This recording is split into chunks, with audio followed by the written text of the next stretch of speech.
ഞാനതിനെ കുറിച്ച് പ്രത്യേകിച്ചൊന്നും പറയേണ്ട കാര്യമില്ലല്ലോ. ഞാൻ അന്ന് പട്ടിണി കിടന്നിട്ടില്ല എന്നുള്ളത് ശരിയാണ്. പക്ഷേ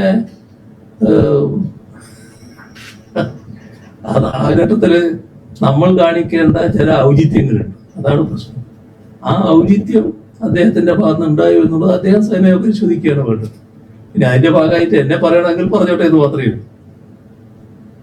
ഞങ്ങൾ ലാഘവത്തോടെ കാണുന്നില്ല, അത് ഗൗരവത്തോടെ തന്നെയാണല്ലോ കാണുന്നത്. ആ ഗൗരവത്തോടെ തന്നെയാണ് ഞങ്ങൾ അതിനെ സമീപിച്ചത്. സവർക്കറെ ന്യായീകരിച്ചുകൊണ്ട് മാത്രം വെച്ചുകൊണ്ട് കാസർഗോഡ് ഒരു ക്വസ്റ്റ്യൻ പേപ്പർ തയ്യാറാക്കിയിരിക്കുകയാണ്. വലിയ വിവാദമായിരിക്കുകയാണ്. എന്താണ് ഇതിന്റെ? സവർക്കർ കേന്ദ്ര ഗവൺമെന്റിന്റെ നയത്തിന്റെ ഭാഗമായിട്ട് വരുന്ന ഒരു നിലപാടാണ്.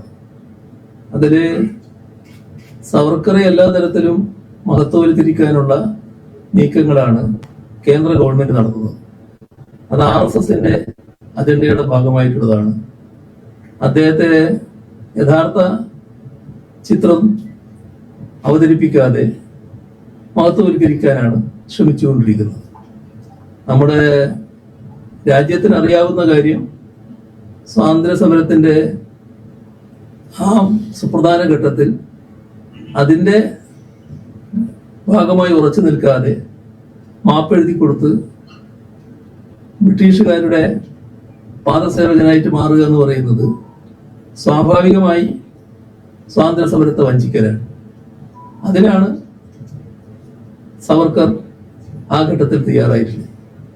എന്നാൽ സവർക്കറെ മഹത്വവൽക്കരിക്കാനുള്ള നടപടികളാണ് ഇപ്പോ RSS സ്വീകരിച്ചിട്ടുള്ളത്. ഇത് മറ്റൊരു വഴിയും അവർക്കില്ല, ഇത്തരൊരു മാർഗം സ്വീകരിക്കലല്ലാതെ. യഥാർത്ഥ ചരിത്രം പറയാൻ പറ്റില്ല. യഥാർത്ഥ ചരിത്രം പറയുമ്പോൾ RSS സ്വാതന്ത്ര്യ സമരത്തെ തള്ളിപ്പറഞ്ഞതിനെ കാണേണ്ടി വരുമല്ലോ.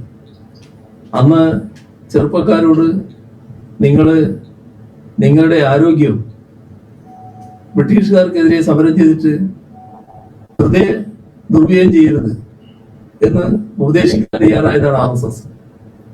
അങ്ങനെയുള്ള RSSനെ പൂർണ്ണമായി നമുക്ക് മനസ്സിലാക്കാൻ കഴിയുന്നത് ബ്രിട്ടീഷുകാരോട് പൂർണ്ണ വിധേയത്വം പ്രഖ്യാപിച്ചിരുന്നു എന്നുള്ളതാണ്.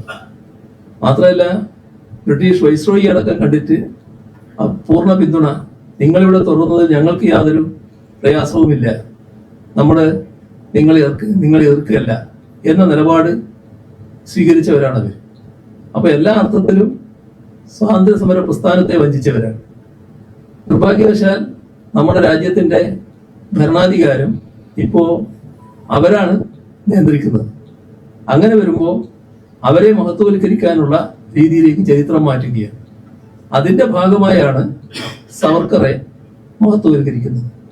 അപ്പൊ അത്തരമൊരു സമീപനം കേന്ദ്ര ഗവൺമെന്റ് സ്വീകരിക്കുമ്പോൾ ആ കേന്ദ്ര ഗവൺമെന്റിന്റെ പുത്തൻ വിദ്യാഭ്യാസ നയം, ആ നയം നമ്മുടെ കേരളത്തില് നടപ്പാക്കാതിരിക്കുകയായിരുന്നു. അത് നടപ്പാക്കുന്നതിന്റെ നടപടിയാണ് ഇപ്പോഴത്തെ ഗവൺമെന്റ് സ്വീകരിച്ചിരുന്നത്, UDF ഗവൺമെന്റ് സ്വീകരിച്ചിരുന്നത്.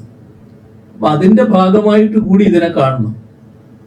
അപ്പോൾ തങ്ങൾക്ക് വേണ്ട കാര്യങ്ങൾ ചെയ്യാനുള്ള എല്ലാ സൗകര്യവും ഒത്തിണങ്ങിയിരിക്കുന്നുവെന്ന് സംഘപരിവാറുകാർക്ക് പൂർണ്ണ ബോധ്യം വന്നിരിക്കുന്നു.